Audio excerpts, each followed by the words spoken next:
first of all, thank you so very, very much for sharing your thoughts today on crafting an argument in when you're writing a manuscript to present research that you've done. I know it will be helpful to everyone looking to submit a manuscript to not only RTE, but to any research-oriented journal. So thank you. First, could you talk about the sort of research that you do? I know it's on writing, but it's on the teaching of writing, but let you explain it. Okay. And let me just say thank you for asking me to do this, David. My orientation to doing research and writing mostly has been from a cognitive perspective with a social overlay, or you could flip it, a social connection with a cognitive overlay on it. What I'm mostly interested in, for the most part, is how can we teach writing effectively? And so that's involved conducting quantitative studies to take a look at whether or not a particular writing intervention is effective. It also involves doing meta-analysis to try to identify effective writing interventions. But I also conduct correlational research, taking a look at what predicts writing and how writing operates. And I'm really interested in reading and writing connections. There's a little smidgen of qualitative work in what I've done, but I'm mostly a quantitative researcher. Okay. When you think about your research and presenting your research in a research article, how do you think about the argument you're making? Do you think about it in terms of claims and warrants and evidence and things of that nature? Do you think about it differently? How do you think about the argument that you're trying to make in a research piece when you're reporting some empirical study that you've done? I know you've done work on the teaching of writing and self-regulation, for example, and emotion, and a number of other factors. But how do you think about argument? Okay, so I think about it in two ways. One is when I'm writing something, I'm telling a story, but that story basically is an argument. And it is similar to the way that you phrased it. I tend to think of, instead of claims, propositions. So I think of the research I'm doing as not trying to prove a particular claim, but to gather evidence to see if that evidence supports a proposition. And that proposition should be theoretical, which connects to the warrant, which are the assumptions that I'm making about that. And I would add another thing to this is that I always try to think about my proposition, my evidence, and my warrants in terms of qualifiers. And so let me give kind of a practical example of this. And I realize I left something out. I also am very interested in the counterclaim, or the counter proposition, if you would care to look at this. I can make this pretty concrete by referring to two reviews that we've done in the past.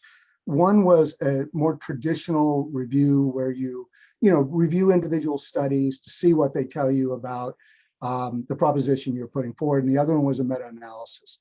And so one of the reviews was done in 2000 and published in Journal of Ed Psych, and it's a pretty age-old problem in writing and with young kids, and that is, should spelling be caught or should spelling be taught?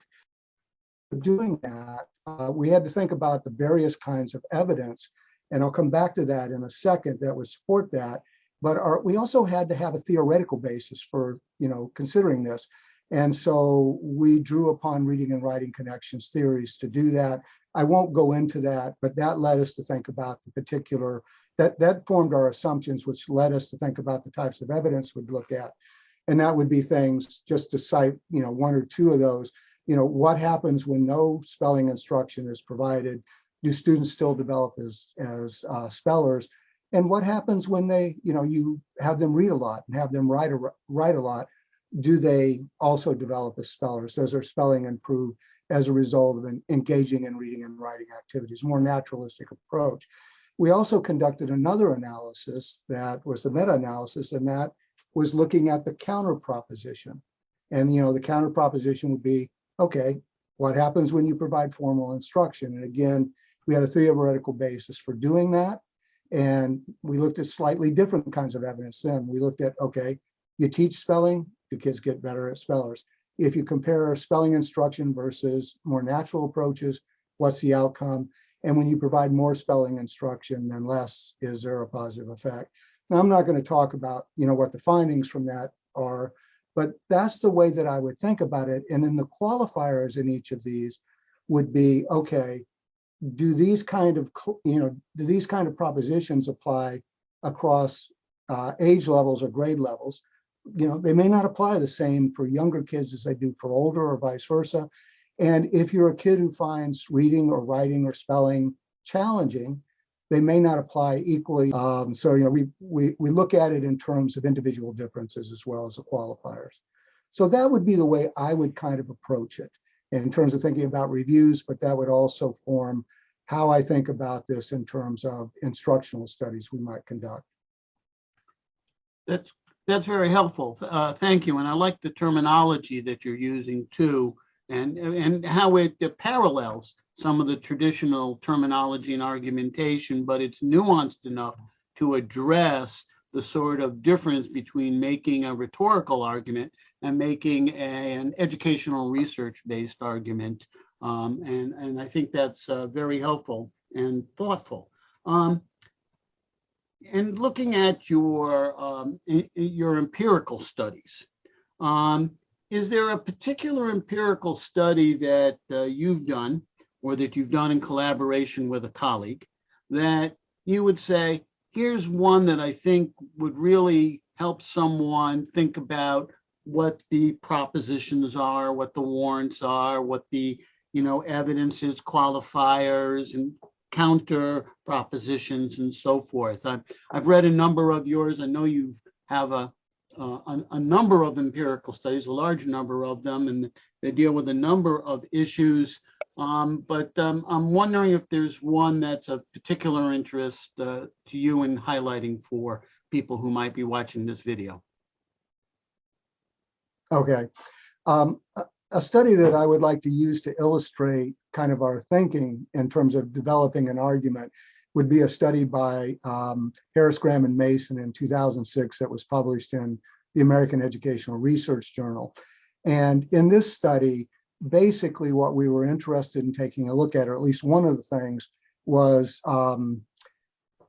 can you promote generalization of what's being learned by students in small groups? And so what we did was we taught kids some strategies to help them plan and organize ideas for stories and opinion essays before they wrote. These were kids who would just off the go, writing. It didn't matter if you asked them to take a little time and think about what they were doing. And so we had one group who, kind of got that traditional strategy instructional approach. But we had another group that got that, plus what they got was we would meet with them towards the end of instruction, once they were starting to master and were facile with what they were learning. And we said to them, okay, we'd like for you to pick something that you think you can apply and would be helpful to you in other settings. And so it didn't matter. We didn't care what they picked. They would pick something, set up a goal for it, make a plan for how they were going to put it into play, and then go out and do it, and then come back with their partner and discuss what happened. So our basic proposition was, can we promote generalization by being thoughtful and planful in terms of doing that? The warrant here, that the assumption that we were testing is that, that we made is that, kids, especially young kids, this was second grade kids, they find making generalization challenging. And I think that's probably true for adults as well, but a little prompting and a little help can make a big difference in that. And then our evidence was a traditional design.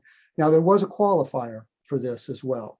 And that is, we first did this with third grade students in another study by Graham, Harris, and Adkins that was published in Contemporary Educational Psychology in 2005. And then when we were successful there, we slipped down to second grade. And the reason I mention that is sometimes that's the way research proceeds. We weren't sure if this would work with kids who were 7 years old.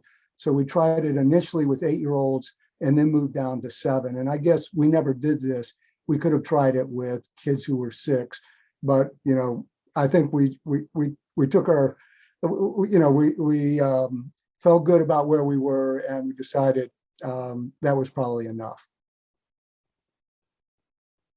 Steve, just a couple of more things, if you wouldn't mind. The first is, I'm assuming that when you're reading a manuscript as a reviewer for a journal, that you also look for what's the proposition, what's the evidence, what are the warrants, what are the qualifiers. Is that accurate? That's accurate. And, I want to pay particular attention. I look for the theoretical warrants. I want those assumptions to not be implicit, but to be explicitly stated. And I look for the connection between the evidence, the warrants, and the proposition. And if I don't feel that there is a strong connection by the authors at the end, then I'm going to be asking for some revision on the part of the author to make that clear, assuming that the study, merits publication in the journal that's being submitted to. Great. One last thing. Yes.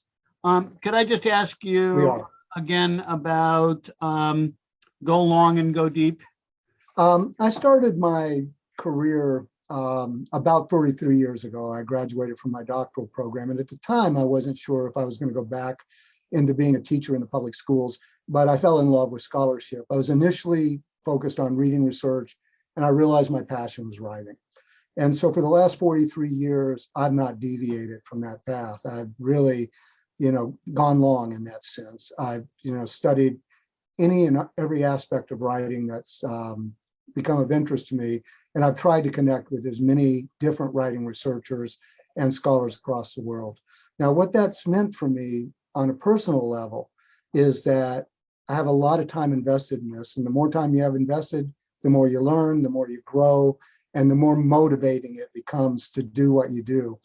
But I've also taken some areas like, how kids become more strategic as writers, how they become more motivated, what kinds of, kind of foundational skills do we need to help kids acquire, and what knowledge is important. And those are areas particularly I've been able to go deep in the sense that we've conducted multiple studies over the years to try to get a better understanding of that.